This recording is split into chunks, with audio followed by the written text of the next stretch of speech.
കൽപ്പറ്റ നഗരസഭയിലെ പെരുന്തട്ട മേഖലയിലാണ് ഇന്നലെ പുലിയെ കണ്ടത്. കഴിഞ്ഞ കുറച്ച് ദിവസങ്ങളായി പുലിയുടെ സാന്നിധ്യമുണ്ട്. എനിക്ക് പിന്നിൽ കാണുന്ന ആ പാറപ്പുറത്ത് പുലി നിൽക്കുന്ന ദൃശ്യങ്ങളാണ് ഇന്നലെ പുറത്തു വന്നത്. ഈ പെരുന്തട്ട മേഖല വർഷങ്ങളായി ഈ പുലിയുടെ സാന്നിധ്യമുള്ളതാണ്. പുള്ളിപ്പുലിയെയും കരിമ്പുലിയെയും ഒക്കെ നേരത്തെ വനംവകുപ്പ് തന്നെ ഇവിടെ നിന്ന് പിടികൂടിയിട്ടുണ്ട്. പക്ഷേ ഇത്തവണ വളർത്തുമൃഗങ്ങളെ പുലി വേട്ടയാടുന്ന സാഹചര്യമുണ്ടായി. ഒരു പശുവിനെ കൊന്നു തിന്നു, മറ്റൊരു പശുക്കിടാവിനെ ആക്രമിച്ചു. അതിനു മുൻപ് പട്ടിയെയും പിടികൂടിയിരുന്നു.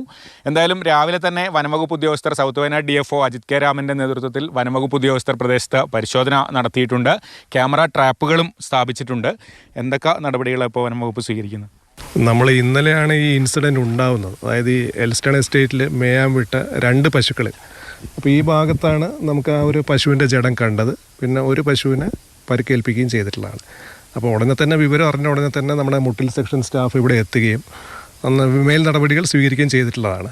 അവർ തന്നെയാണ് വെറ്റിനറി ഡോക്ടറെ കൂട്ടിക്കൊണ്ടുവന്നതും ഈ പറയുന്ന പശുവിൻ്റെ പോസ്റ്റ്മോർട്ടം നടത്തിയതും ബാക്കി നടപടികൾ സ്വീകരിച്ചതും. അപ്പോൾ അതിനുശേഷം നമ്മൾ ഈ താഴെ ഭാഗത്ത് ഒരു ബിൽഡിംഗ് ഉണ്ട്, എൽസ്റ്റൺ എസ്റ്റേറ്റിൻ്റെ തന്നെ കെട്ടിടമാണ്. അവിടെ നമ്മൾ ലൈവ് ക്യാമറാസ് സ്ഥാപിച്ചിട്ടുണ്ട്. പിന്നെ കൂടാതെ 2 ക്യാമറ ട്രാപ്സും സ്ഥാപിച്ചിട്ടുണ്ട്. അതായത് ഇവിടെ ഏതെങ്കിലും ആനിമൽ പ്രസൻസ് ഉണ്ടോ എന്ന്, കാർണിവോറിൻ്റെ പ്രസൻസ് ഉണ്ടോ എന്ന് അറിയാൻ വേണ്ടിയിട്ടാണ്. അപ്പോൾ നിലവിൽ നമുക്ക് ഇമേജസ് ഒന്നും തന്നെ കിട്ടിയിട്ടില്ല.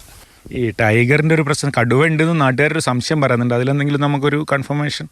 ടൈഗറിൻ്റെ പ്രസൻസ് ഉള്ള ഏരിയ ആണ്. കാരണം പല ഭാഗങ്ങളിൽ നിന്ന് സൈറ്റിംഗ് ഉണ്ട് എന്നുള്ളത് പറയുന്നത് വസ്തുത തന്നെയാണ്.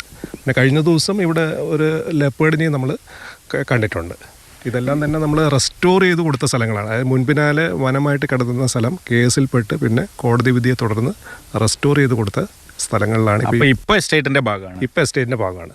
അപ്പോൾ കൂട് സ്ഥാപിക്കണമെന്ന് ആൾക്കാർ പറയുന്നുണ്ട്. അതിനുള്ളൊരു നടപടിക്രമം എന്താണ്? നമ്മൾ ചീഫ് വൈൽഡ് ലൈഫ് വാർഡനെ വിവരം അറിയിച്ചിട്ടുണ്ട്. അപ്പോൾ അദ്ദേഹത്തിൻ്റെ നിർദ്ദേശപ്രകാരം നമ്മൾ ടെക്നിക്കൽ കമ്മിറ്റിക്ക് രൂപം കൊടുത്തിട്ടുണ്ട്. അപ്പോൾ ടെക്നിക്കൽ കമ്മിറ്റിയുടെ ആ ഒരു തീരുമാനത്തിൻ്റെ അടിസ്ഥാനത്തിലായിരിക്കും ഇനി further future course of action എന്ത് എന്നുള്ളത് ചീഫ് വൈൽഡ് ലൈഫ് വാർഡിനെ റിപ്പോർട്ട് ചെയ്യുന്നത്. പ്രാവശ്യം പേടി വരാൻ കാരണം മുഖ്യ ഘടകം ഈ കാട്ടിൽ മറഞ്ഞു നിൽക്കുന്ന അറിയാത്തൊരവസ്ഥയിലാണ് ഉള്ളത്.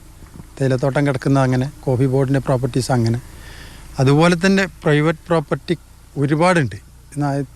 താഴെ നാട്ടിൽ നിന്ന് വന്ന് എടുത്തു പോയിട്ട് തിരിഞ്ഞു നോക്കാത്ത അവസ്ഥയിൽ നമ്മളെ ബന്ധപ്പെട്ട അധികാരികളൊക്കെ അറിയിച്ചിട്ടുണ്ട്.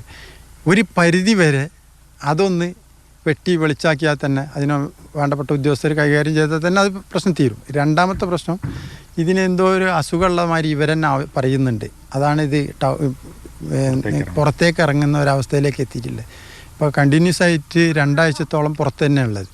നേരത്തെയും പുലിയെ കാണുന്ന ഒരു പ്രദേശമാണ്. പുലിയുടെ ഹാബിറ്റാറ്റ് എന്ന് വനംവകുപ്പ് പറയുന്ന സ്ഥലം തന്നെയാണ്. പക്ഷേ ഈ വളർത്തുമൃഗങ്ങളെ വേട്ടയാടുകയും പുറത്തിറങ്ങി പുലി നടക്കുകയും ചെയ്തതോടെയാണ് നാട്ടുകാർ വലിയ ആശങ്കയിലായത്. അത് പരിഹരിക്കാനുള്ള നടപടികളാണ് വനംവകുപ്പ് സ്വീകരിച്ചു വരുന്നത്. കമൽ, മാതൃഭൂമി ന്യൂസ്, വയനാട്.